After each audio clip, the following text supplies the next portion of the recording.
It's time again after far too long to learn more about Lovecraft. I promise someday I'll do something other than him. Maybe Edgar Rice Burroughs, or that weird space bird story I read in high school.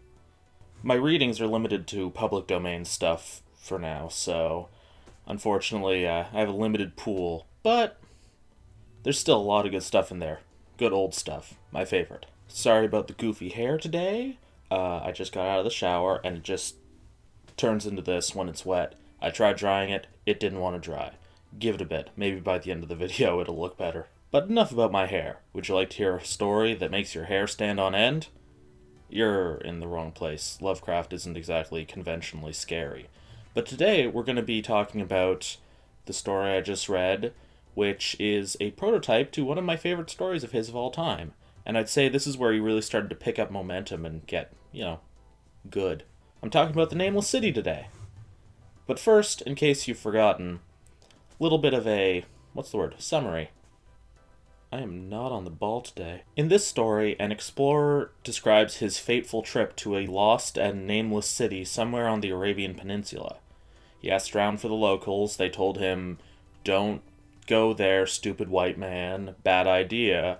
But he was like, whatever, I want to see it. I can handle it. He arrives there at night, but is too spooked to go in, so he waits outside for the dawn, and is woken up by a sandstorm that stirs up right when the sun rises. In the light of day, he's able to go around and check out the city, dig in the walls a bit with some tools he brought, and try to figure out what kind of people built it. He's unnerved by the city and its unnatural dimensions, and leaves when night falls and another sandstorm stirs up. The next morning, he comes back in and starts exploring some of the temples, whose ceilings are so low that he has to crawl through them. They seem rudimentary and unsettling, but as night falls and another sandstorm blows up, he doesn't leave the city this time, and instead follows the wind to where it's coming from, a much larger temple.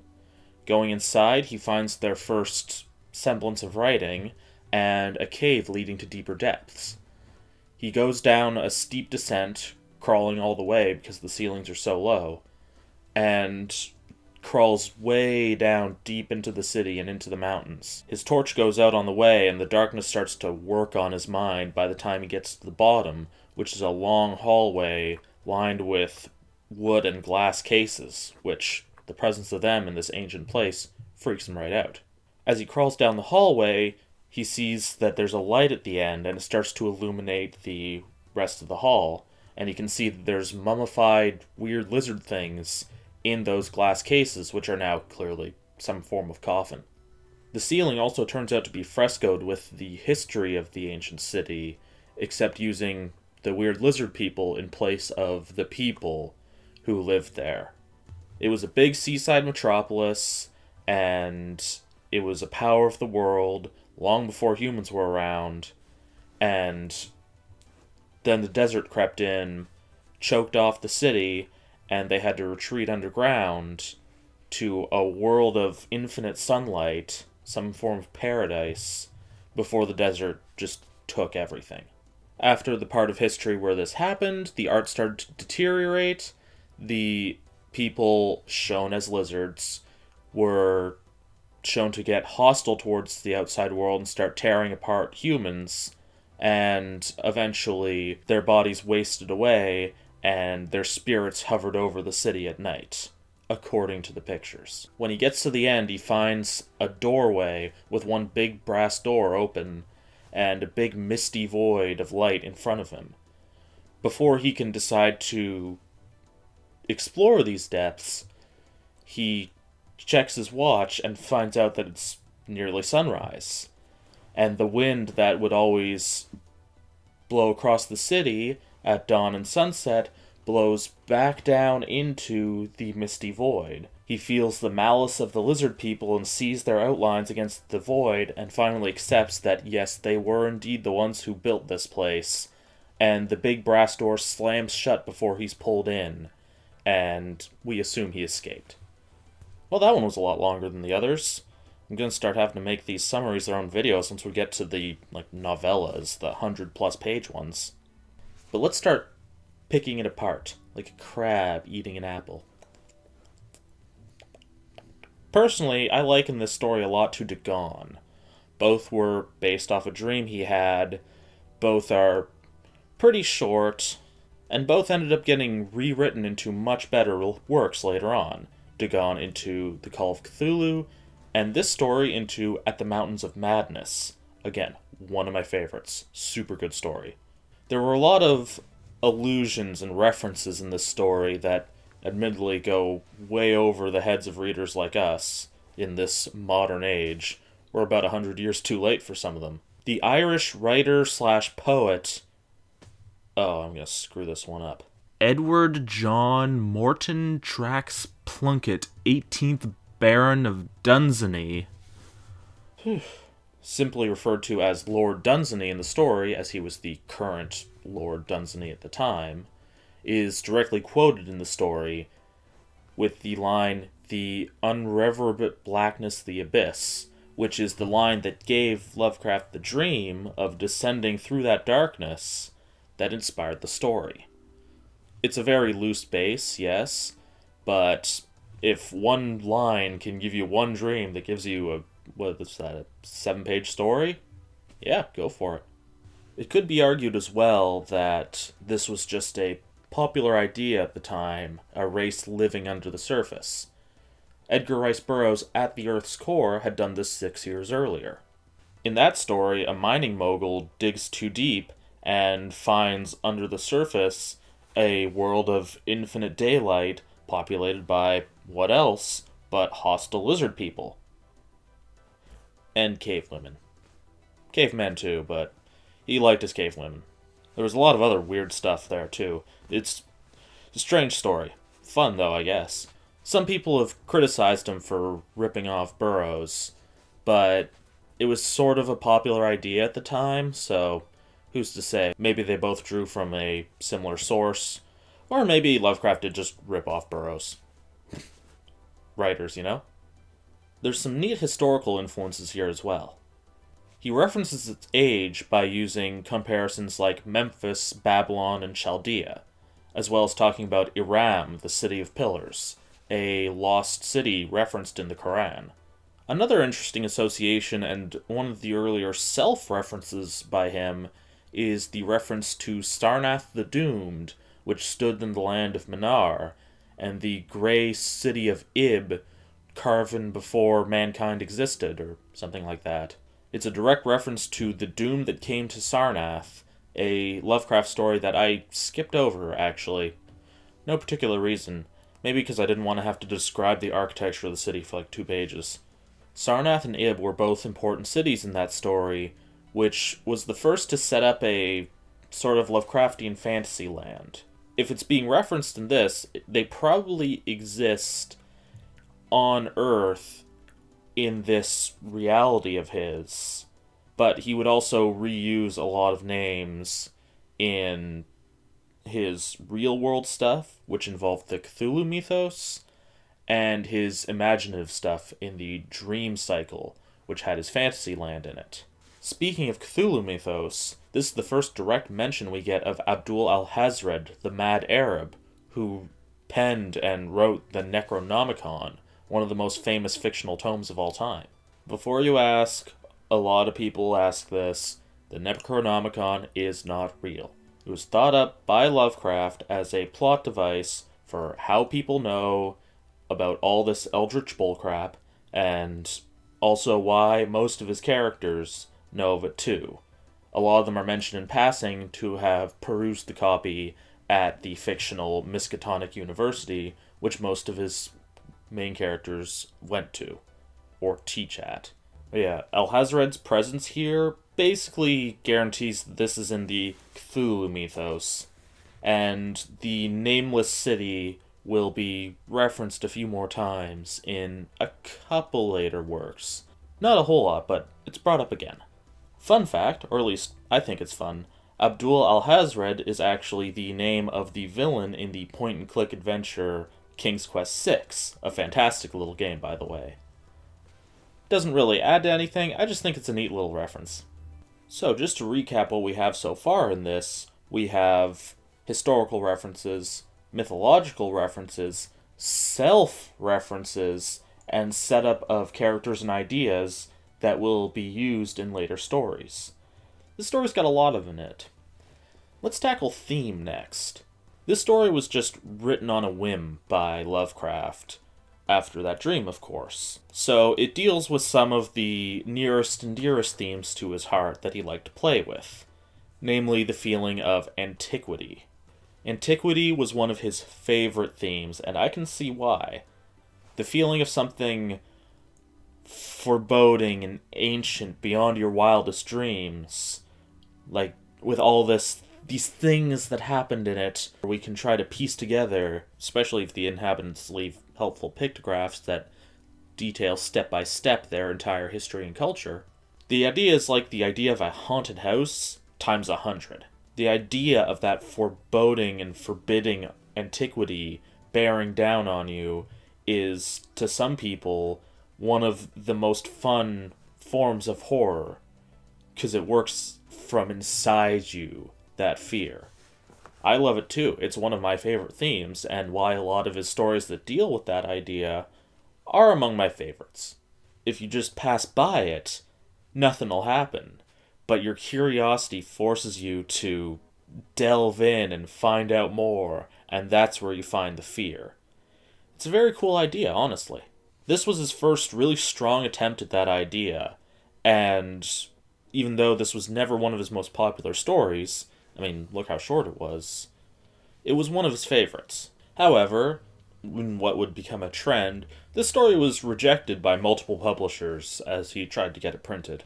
Even now, even among people who have a casual interest in Lovecraft, you ask them, hey, have you read The Nameless City? They'll be like, what? So yeah, still not exactly one of his most popular, and I can see why. As I probably mentioned before, Lovecraft had a tendency to really coldly use adjectives.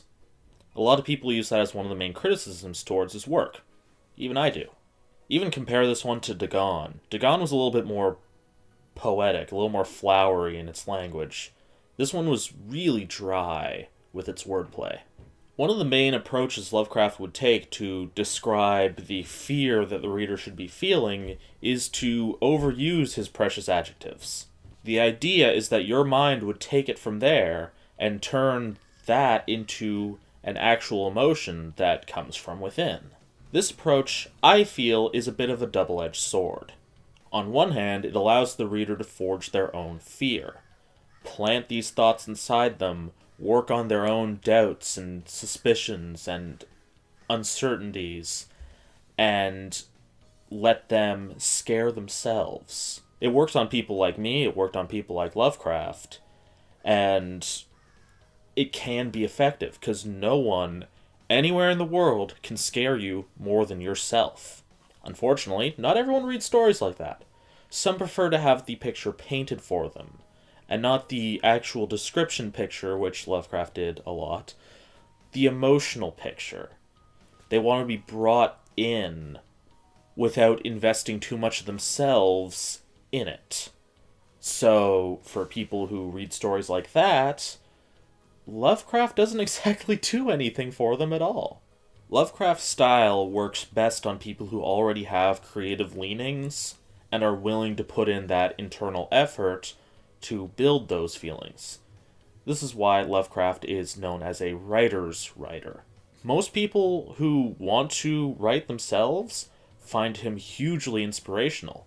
Even back in his time, before he died, his biggest fans were other writers, because he could construct these things, and he would encourage others to build on what he did. He wasn't interested in hoarding his ideas to himself, and this is one of the few good things I'll say about his personal character. He didn't think that he was any good at what he did, and a lot of people agreed. So he encouraged other writers that if they liked what they saw in his work and felt they could do it better, that they should entirely go forward with it and use whatever they wanted. This is part of why his work's copyrights are kind of disputed, and why there's so many Cthulhu canon stories that were not written by him, and were instead written by people like August Derleth. Even nowadays, a lot of very prominent writers, Stephen King's a big one, have a lot of kind words to say for Lovecraft, how he inspired them and brought them to where they are by putting on that fuel that stoked their creativity. Whereas somebody who doesn't exactly have that creativity or want it may not really be as affected. The people who aren't as likely to draw themselves in may see Lovecraft's work as shallow and overly descriptive, which, especially in these early stories, it very much was. He was counting on his own passion to get through to the reader, and not everyone shares his passions. So, unfortunately, he limited his own audience by doing so. Now, on this point in particular, I welcome any argument. This is entirely just my own thoughts on the subject after reading him for so long, and seeing what other people think of him. So if you feel that there's something I'm missing or something I'm wrong about, please leave a comment. This is an idea I would really like to develop, especially with the help and input of others. But I do feel that it's a pretty valid compliment/criticism for his style. On that topic of why some stories do and don't work, I'd like to talk about another slightly sticky subject. And no, I'm not talking about the racism. There's enough of that. You can see it. It's obvious. So far in these analysis videos, I haven't been terribly critical of his works. I've been generous. They've all been very basic, simple works, very much prototypes to things that would come later. This one is too, but I feel it's a little different than the others. It's a little more ambitious. I would call this really the very first Cthulhu canon story, even though he didn't call it that at all. That was a name that came up long after he was gone. But of that group of stories that most of his work falls under, this is the progenitor. He put a lot of his passion and energy here, the passion that was meant to capture in the readers who may or may not want to put their own energy back into it. He really started coming into his own and his own style here, so I'm going to start judging his stories from here on out a little harsher. He was starting as writing baby steps here. He was always talented, but this is where he started trying to go further, to really bring his imagination to the paper, and all in all, this story's not great. It comes across as pretty stiff and clumsy.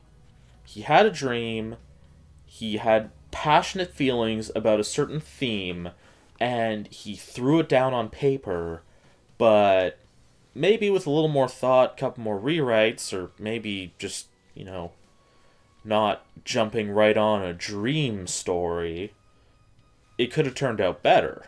Feelings don't make full stories, and there's a lot of little weaknesses in it that destabilize it. Weaknesses like I've already described, the reliance on description and adjectives. There's not much flowery language here, there's not much to bring you in.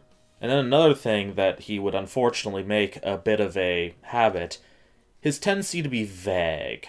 When the narrator is exploring the city and looking at the architecture, he says there's certain proportions and dimensions that he doesn't like.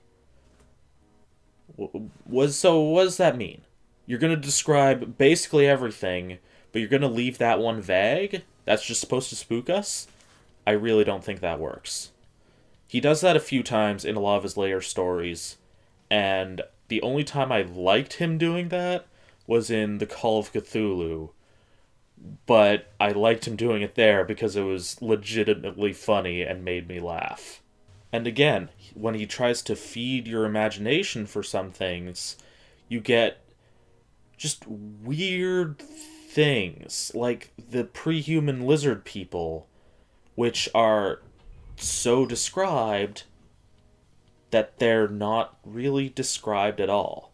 He wanted the pre-humans to sound really interesting and weird, and so he gave conflicting accounts with them. Comparisons as varied as the cat, the bulldog, the mythic satyr, and the human being, but with a big forehead and horns, but no nose, but an alligator-like jaw. What What's that supposed to be? That sounds like a bad furry OC on DeviantArt. A lot of good artists have given it a try, but compared to later races that he just came up with off the top of his head, this one in particular comes across as really weak. I like the Elder Things, I like the Yithians, I like the Migo, but these ones, I gotta give them a failing grade. Personally, the accounts are so conflicting that my brain just gives up and I just imagine a walking alligator. Honestly, kind of cute. Another recurring thing is the twist ending.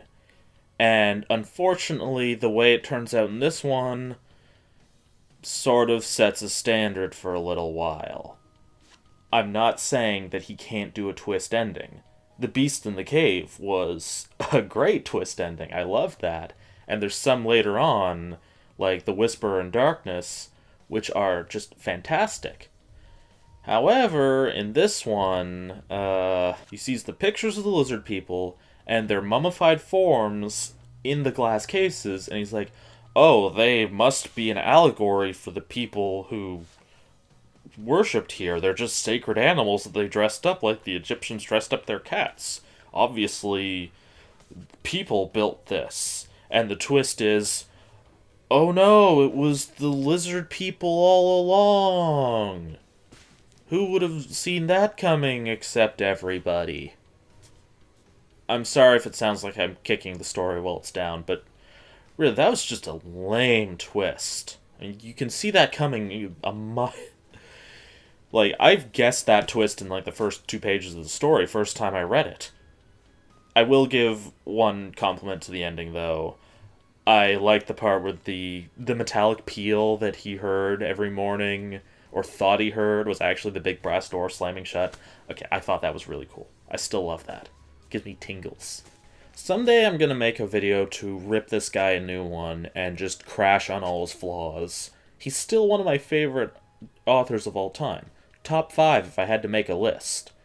But he was far from perfect. All the stories I've read here so far are interesting with neat trivia and build onto later things, but none of them have been masterpieces. So hopefully that wasn't too negative for a overall literary and style analysis. I know I kind of ended up analyzing him more than the story, but I think I explained my reasons for that pretty well. But like that big brass door under the city, this story is a gateway into something much bigger and much cooler. There's some good stuff coming up. Like, we're getting into the good ones next. I'm not sure which ones I'm gonna go into next. Maybe the music of Eric Zahn, but I'm not sure if I can really do that one justice. Or The Hound, which a lot of people consider to be one of his worst, but I consider it to be one of his most fun. Now we're getting into the good stuff. So keep on reading, and come back next time. Thanks for watching.